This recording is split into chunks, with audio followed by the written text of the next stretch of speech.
சிவாய நம. இன்றைக்கு ஒரு ஒளிப்பதிவு ஒன்று பார்த்தேன்.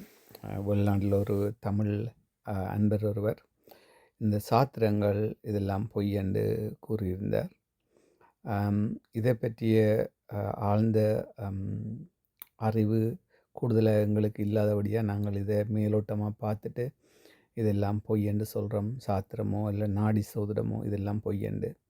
ஆனால் இதை போய் நீங்கள் எதையும் வெளிப்படையாக இருந்து என்னவும் சொல்லலாம். அதை நீங்கள் போய் பயின்று அல்ல ஒரு நல்ல குருவை நீங்கள் நாடி சென்று அல்ல இது சார்ந்த நிபுணத்துவம் பெற்றவர்களுடன் நீங்கள் பழகி அவர்களுடைய அறியும் போது தான் இது இந்த உண்மைத்தன்மை தெரியும். அதால் இந்த பதில்களை சொல்கிறவர்கள் அல்ல இப்படியான குற்றச்சாட்டு சொல்கிறவர்கள் யாரென்று பார்த்தா ஒன்று அவைக்கு இது சார்ந்த போதிய அறிவில்லாமல் இருக்கும், அல்லாட்டி அவைகள் வேற்று மதத்தவராக இருப்பினும் அல்லட்டில் எங்கள் இனத்தின் தொன்மைகளை அழிப்பதிலேயும் குறை கூறுவதிலேயும் எங்களை சிறுமப்படுத்துவதிலேயும் இவர்கள் முன்னிப்பவராக இருப்பார்கள். ஆதலால் முதல் இந்த சாத்திரங்கள் எங்கிருந்து வந்ததுன்றதை பார்க்கணும். இந்த சாத்திரங்கள் எல்லாமே சிவபெருமானால் சித்தர்மாருக்கு சொல்லி சித்தர்கள் தான் எங்களுக்கு இந்த சாத்திரங்களை தந்தவை. இதெல்லாம் தமிழர்களுடைய ஒரு தொன்மையான கலை. இதை நாங்கள் ஆழ அறியாமல் புரியாமல் இதை தவறுன்னு சொல்கிறோம். இதை ஆழ அறிந்து புரிந்து கொண்டவன் உங்களுக்கு இதில் நிறைய உண்மைகள் விளங்கும். இதை நீங்கள் சித்த நூல்கள் எல்லாத்துலேயும் பார்க்கலாம், இந்த சாத்திரங்கள் சார்ந்த தகவல்களை.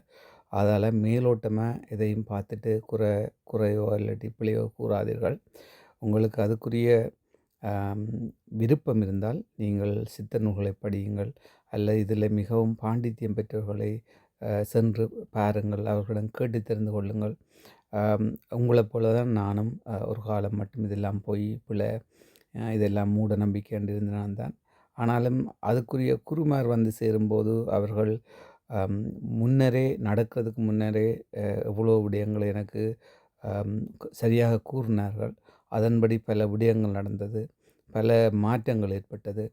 அதே மாதிரி இந்த நாடி சோதிடம் பற்றி நிறைய பேர்கள் அதெல்லாம் பொய் என்று கூறியிருந்தார்கள்.